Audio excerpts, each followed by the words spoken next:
Bienvenue pour ce nouveau numéro de votre capsule Le Mercato sur 13 TV mbokk yi dal leen ak jàmm ci seen Mercato sur 13 TV Lille ak AS Monaco jamono yi ñu ngi may gët bu baax jeune talent yi ba tax ngir mën a renforcer seen effectif respectif yi ci Mercato estival bi recruteur lillois yi ak seen natango yu Monaco yi ñu ngi may gët bu baax kii di Franck Kanouté di jeune milieu de terrain sénégalais bi nga xam ne Cosenza nekk ci Série B ñoo ko abal Pescara Delfino ca club boobee sax saison bi football na fa 18 matchs Gennaro Gattuso àdduna ci dossier wu joueur nigérian bi di Victor Osimhen ci jamono ji nga xam ne mu ngi waaj a perte attaquant polonais bi di Arkadiusz Milik am 26 ans été bi joueur bu Lille bi di Victor Osimhen mi ko war a remplacer entraîneur bu Naples bi bëggu ci yëy yàbbi lu bari ndax dafa jàpp ne tant que dossier bi finalisé guñ ko du yoon mu ci wax ndax joueur bu beneen club la waaye li mu xamle moo di ne Osimhen moomee joueur bu baax la te am na ay caractéristiques yu wuuteeg attaquant bi di Arkadiusz Milik bu ñu sukkandikoo ci quotidien AS Mohamed Salisu di défenseur bu Valladolid tànn na club bi nga xam ne fa la bëgg a dem ginnaaw ba ren ak Southampton ñu ngi ko bëggoon recruter waaye dafa mel ne joueur ghanéen bi xelam ci li mu gën a dem mooy club bi di Southampton donte ne ren boobaak léegi ñu ngi def lu ñu mën ngir mu mën leen rejoindre yéen yi Malatya Sport xamle nañu ne joueur bi di Jody Lukoki am 27 ans dina signé ci ñoom bàyyeekoo ci club bi di Ludogorets attaquant congolais bi signé na contrat wu 2 ans ak club bu Turquie bi.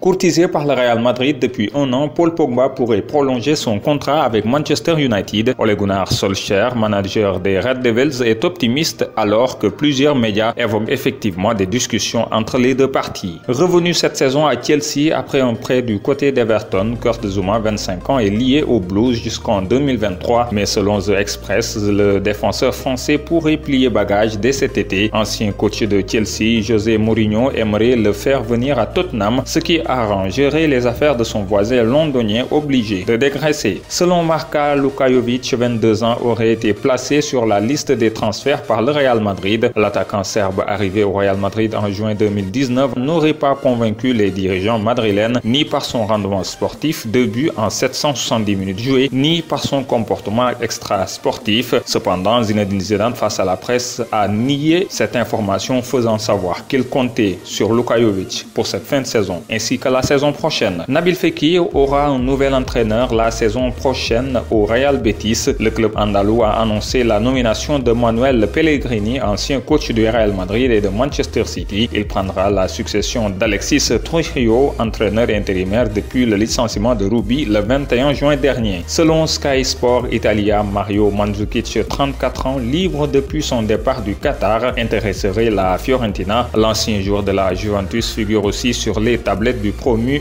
Benevento. Selon Record, le défenseur central Ezequiel Garay, 33 ans, serait sur les tablettes du Benfica. En effet, l'international argentin est un joueur libre sur le marché des transferts depuis le 30 juin, date à laquelle son contrat avec Valence s'est terminé. Jorge Jesus, courtisé par le Benfica pour assumer les commandes de l'équipe première la saison prochaine, ne serait pas contre le retour du joueur argentin qui est passé par le club lisboète entre 2011 et 2014. Selon Globo Esporte, Wolfsburg serait intéressé par le joueur de l'Olympique lyonnais Thiago Mendes. En effet, le club allemand serait prêt à relancer le Brésilien de 28 ans, auteur d'une saison moyenne, mais l'OL veut récupérer les 25 millions d'euros investis en 2019 afin de le recruter alors qu'il était à Lille. Le milieu de terrain totalise 33 rencontres et 7 passes décisives, toutes compétitions confondues cette saison. Comme l'a expliqué Michael Pritz, le directeur sportif et de la communication du Hertha dans les colonnes de Kicker, le club de Berlin ne souhaite actuellement pas prolonger l'attaquant Vedat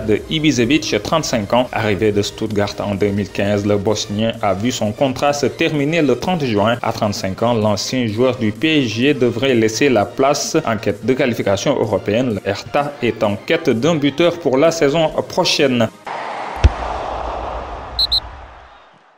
ñu jeexale ak bonus sport ginnaaw beneen doublé boo xam ne dugal na ko ci mercredi gi ba tax clubam di Alanya Sport daal di daan Galatasaray 4-1. Papis Demba Cissé tax ba jamono ji mu ngi ci 22 buts ci championnat ba tax léegi moom mooy meilleur buteur bu Super League turque. Papis Cissé mi nga xam ne moo nekkoon daaw 3e meilleur buteur mu ngi ci tànku wuutu Mbaye Diagne mi nga xam ne daaw moo nekkoon meilleur buteur bu championnat turc bi ak 30 buts ba mu nekkee woon Galatasaray. ñu jeexalee ak championnat bu Sénégal bu football ren benn compétition dootul dootul am ci championnat local bi ndax saison bi jeex na lu mooy coupe du Sénégal ak coupe de la ligue bi nga xam ne dakkaloon nañu ko définitivement championnat bi ci division yépp léegi arrêté nañu ko duñu jox kenn titre du am benn montée it du am benn descente fédération sénégalaise bu football moo jël dogal boobee ginnaaw réunion comité exécutif bi nga xam ne mu ngi ko doon amal fàttali ne beneen dogal yoo xam ne it jël nañ ko mooy jël Teungueth FC ak Jaraaf ñi nga xam ne ñooy P ak deuxième ci classement actuel bi ngir ñu représenter Sénégal ci compétition africaine Teungueth FC mi nekkoon ci place bu njëkk bi ci championnat bi mooy dem ci Ligue africaine des champions Jaraaf moom mooy représenter Sénégal ca coupe CAF mercato français bi nga xam ne mu ngi ubbi woon 8 juin bi weesu dina tëjaat niki jeudi gi ginnaaw rappel à l'ordre boo xam ne FIFA defoon na ko ca ligue bu football professionnel bu France aaye match français bi mu dépassé 12 semaines ba tax dina war a tëj ay buntam ba le 15 août di date boo xam ne war nañu ko officialiser.